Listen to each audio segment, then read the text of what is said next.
Welcome back, my gentle people. This is Corner Stories with your daily serving of relationship stories. So let's get into it. I, 37F, want to divorce my husband, 40M. But everyone keeps telling me I will die alone if I do so. What is the best course of action? I, 37F, caught my husband, 40M, cheating on me with my daughter's teacher. We have 3 kids, 12M, 9F, 4F. We have been married for 15 years and together for 20 years. But recently I found out he has been cheating. I reported the teacher and separated from my husband. I served him divorce papers because cheating has always been a deal breaker for me. My husband has begged a lot, but I still didn't budge. It's been 1.5 months since I served him divorce papers.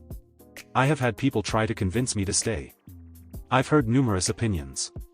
But most common were, all men cheat. If I leave my husband and find a new man, the chances that he will cheat on me is still high. Better to stay with him. I will be a single mom. A single mom with 3 kids have a difficult time finding a new partner. We have baggage. Besides, I am 37.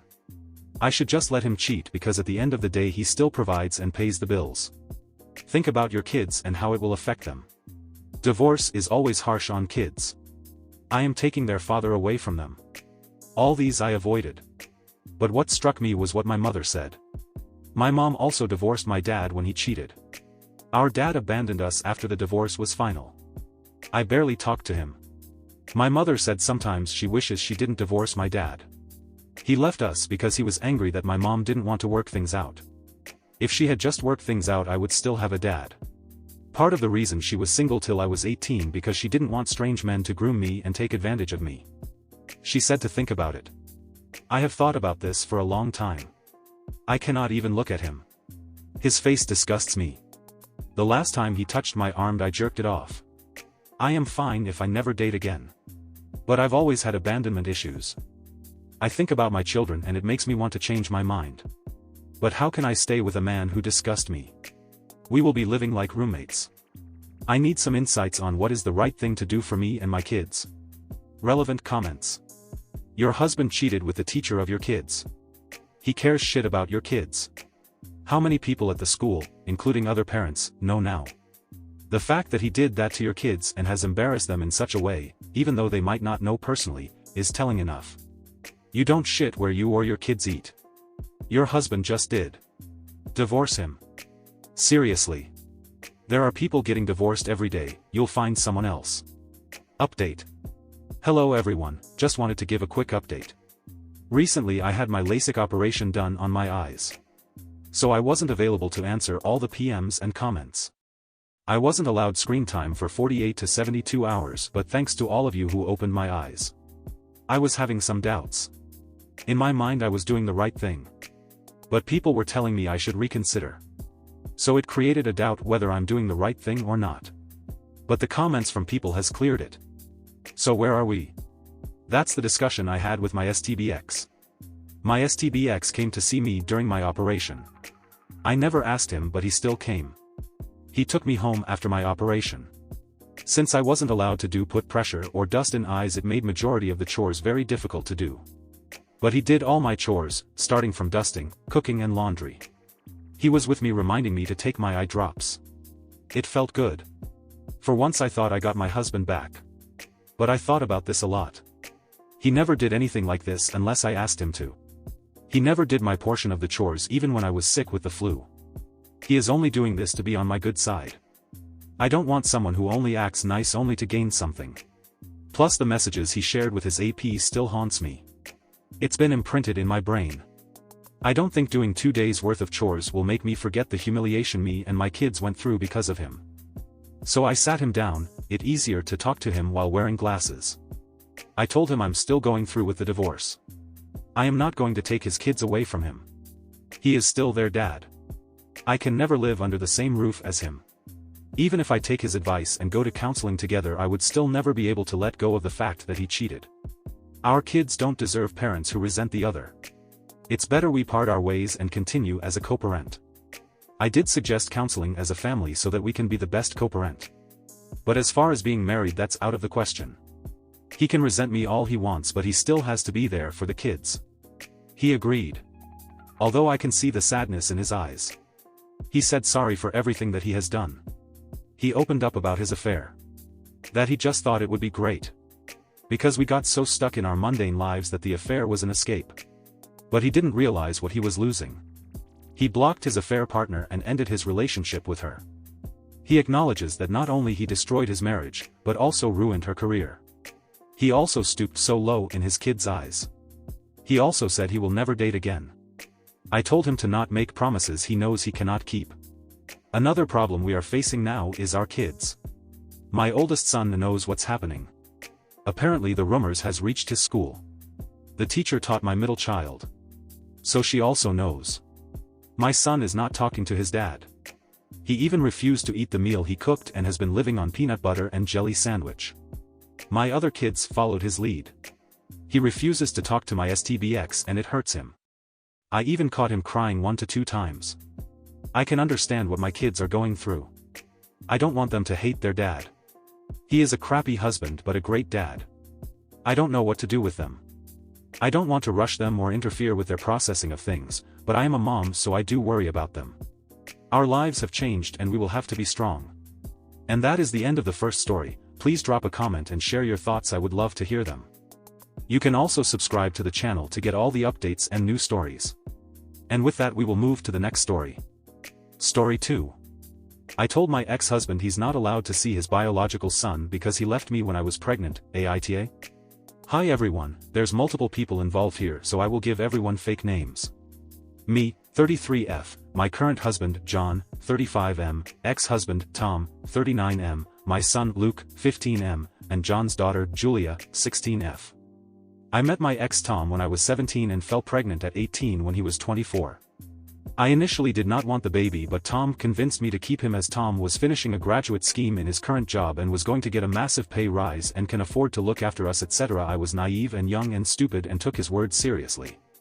We essentially had a shotgun marriage. My parents at this point were deeply religious, they are more liberal now, and so was Tom's, so everyone thought this was best.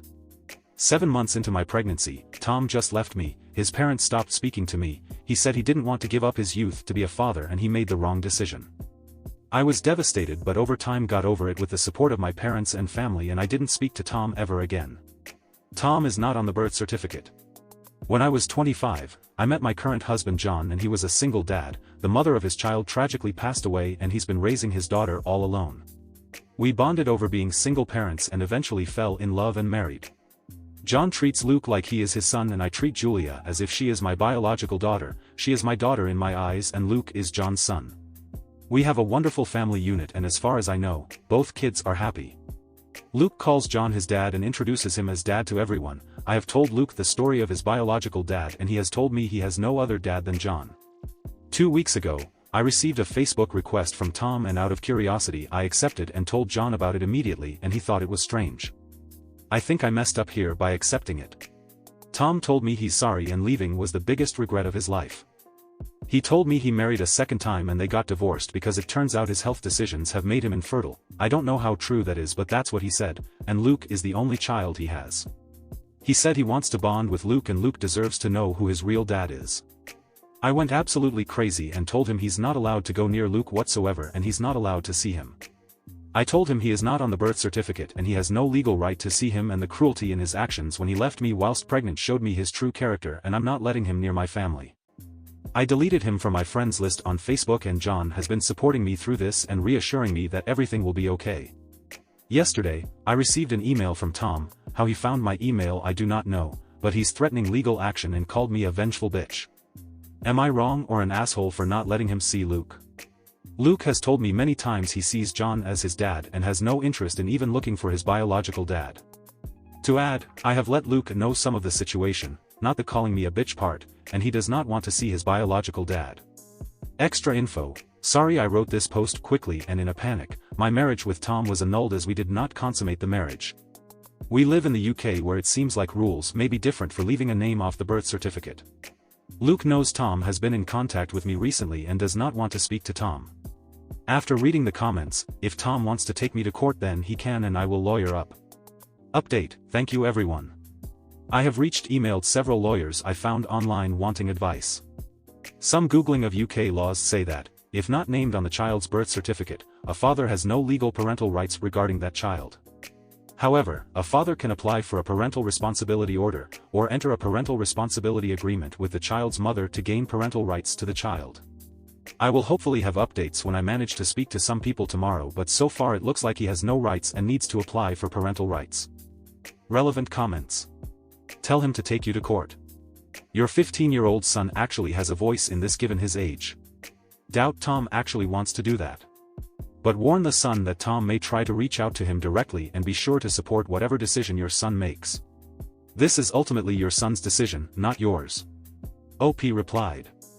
Thank you, I think I will do that. I've told Luke that Tom wants to see him and he has no interest in seeing Tom.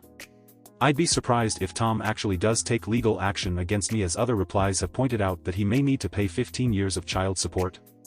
I didn't know that. I will let Luke know Tom might contact him and he has both me and John for any support he might need. Comment 2. Yep, as soon as he lodges a paternity suit, fire back with child support suit that he abandoned you pregnant and could not be found to file child support. And your son is also enough to state his wants in a relationship. Story 3. What to say to my 32F neighbor, 32F, who blew up on me 2 years ago and is now apologizing, because she misses my husband. Background: my husband and I moved into our house 3 years ago and instantly became very close friends with the neighbors, husband and wife, that we share a backyard fence with.